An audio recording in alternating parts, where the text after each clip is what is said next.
aujourd'hui, Paris ne pourrait absolument pas recevoir les Jeux. Alors, en août 2024, d'ailleurs, je crois que ça venait dans un témoignage, je crois. J'espère, je pense, j'espère de tout mon cœur que ça sera le cas. Mais aujourd'hui, la ville de Paris, telle qu'elle est actuellement, avec des embouteillages absolument inimaginables, des travaux partout, sans parler d'une saleté, parce que c'est de ça qu'il s'agit, n'est pas du tout prête à être la tribune mondiale pour recevoir les JO. Je constate simplement, et ça c'est une constatation, qu'il y a de moins en moins de villes candidates.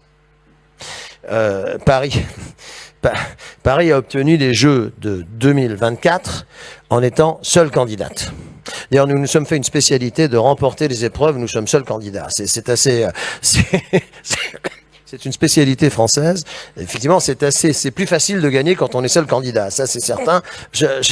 Mais c'est vrai.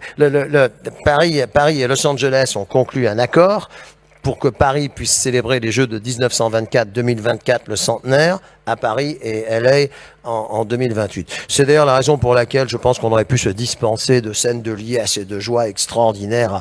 C'était au Pérou il y a quelques années quand on a obtenu les Jeux dont on connaissait le résultat à l'avance. Donc voilà, je pense qu'on aurait pu avoir le triomphe un peu plus modeste. Quand j'apprends que certaines places pour le 100 mètres en athlétisme, le 100 mètres ça dure 10 secondes. Hein. Bon, là, évidemment, il n'y a pas que le 100 mètres, il y a d'autres choses autour, etc. Mais vous savez à quel prix sont les places pour assister à la soirée de la finale du 100 mètres, 800 € par personne. Je trouve que là, c'est excessif. Même si ce sont des Jeux Olympiques, les Jeux Olympiques, ça s'adresse à tout le monde. Ça ne s'adresse pas qu'à une élite